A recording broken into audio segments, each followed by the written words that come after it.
मला यावरती गोपाल तिवारी यांची प्रतिक्रिया आवश्यक वाटते। यावेळेला काँग्रेसचे प्रवक्ते आहेत ते गोपाल तिवारी, तुम्ही संसदेमध्ये एकत्र, विधानसभेमध्ये मात्र दुफळी असल्याचं दिसून येतं। हेच महाराष्ट्रामध्ये महापालिकेतही पाहायला मिळालं, ज्याचा फटका हा कुणाला बसला हे वेगळं सांगण्याची आता आवश्यकता नाही। गोपाल तिवारीजी, काँग्रेसचं काय चाललंय?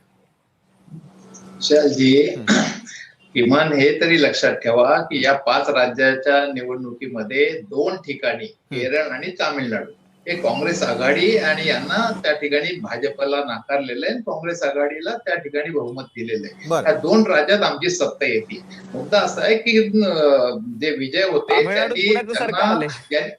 ऐका विजय यांना यांनी 6 महिन्यात फॅक्ट सांगा, तामिळनाडूमध्ये तुमचं काही अस्तित्व नाहीये, टीव्ही आलेले आहे, तुमचं काही अस्तित्व नाही तिथं, फक्त फॅक्ट ऐका टीव्ही केना तुम्ही पण त्या ठिकाणी साथ घातली होती। यांनी जेव्हा त्यांना नाकारलं तेव्हा त्यांच्यावर सीबीआयचे छापे घातले होते या विजयांवर, हे सगळ्यांना माहिती आहे तिथं ताप यांना। आणि त्यांनी स्पष्ट सांगितलं होतं की त्या ठिकाणी भाजपच्या कार्यप्रणालीला आमचा विरोध आहे, मी भाजप बरोबर आम्ही जाणार नाही आहोत, आम्ही संविधान लोकशाही मानणारे आहोत।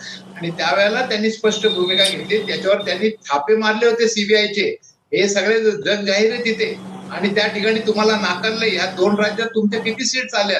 तुम्ही आज नाक वर काढून बोलताय, या 2 राज्यात तर पूर्ण सपशेल नाकारलेलं आहे। आणि विजयांनी आम्हाला जाहीर आव्हान दिलंय, जाहीर एक जागा मिळाली आहे, नाक कुणाचं कापलं गेलं जनतेने बघितलंय। अहो ते ऐका, तर ते ह्या सगळ्या गोष्टीमध्ये त्यांनी आम्हाला जाहीर निमंत्रण दिलंय, तुम्ही त्यांच्या मागे लागलं, त्यांनी तुम्हाला धुतकारलंय आणि काँग्रेसला जाहीर निमंत्रण केलंय, हे लक्षात घ्या। दुसरं बोलताय तुम्ही राहुल गांधी 14 ते 24 संपूर्ण 10 वर्षाचा अनुभव घेऊन सगळ्या निवडणूक आयोग, ईडी, सीबीआय सगळ्या हाताशी असून या देशातील जनतेने 50-52 चे 100% खासदार वाढवले, 102 संख्या केली। आणि तुम्ही आपके बाद 400 पार म्हणणारे 300, 240, 35% जागा तुमच्या कमी झाल्या।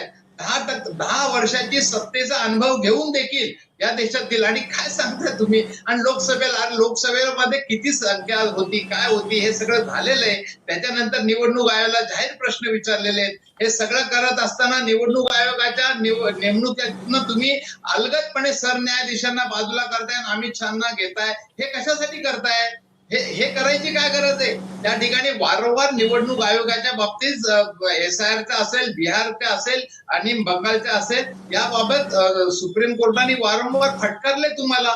त्या ठिकाणी तुम्ही हरियाणाची निवडणूक झाल्यावर तुम्ही सीसीटीव्ही फुटेज बंद देण्याचा कॅबिनेटचा एका रात्रीत निर्णय घेऊन इम्प्लिमेंट करताय। हे कशाला करताय तुम्ही?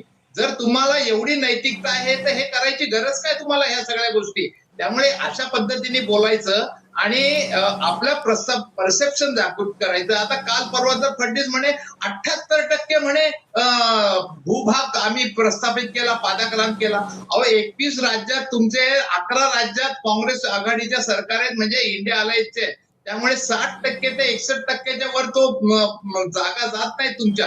तुम्ही 78%च्या वल्गना करता, म्हणजे आपण बोलायचं काय, करायचं काय? आज ममता बॅनर्जींनी त्या ठिकाणी पत्रकार परिषद घेतली, तुम्हाला त्या ठिकाणी मनधरणी करावी लागते, दुसऱ्यांचे पक्ष फोडावे लागतात, घर फोडावे लागतात। त्या ठिकाणी सुवेंद्र अधिकारी असतील, आसामचे हिम्मत बसवा शर्मा असतील, विद्यमान खासदार असतील, यांना तुम्ही घोडेबाजार खरेदी करताय, त्यांना आपल्याकडे घेताय आणि अशा पद्धतीने तुम्ही त्या ठिकाणी प्रस्थापित करताय। तर याला नैतिकतेचा कुठलाही अधिकार नाही, बरं नैतिकतेचा आधार नाही असं तुम्ही एका बाजूला म्हणताय, मात्र इतर 2 पक्षांचे म्हणजे आनंदजी देखील आपल्याबरोबर आहे आणि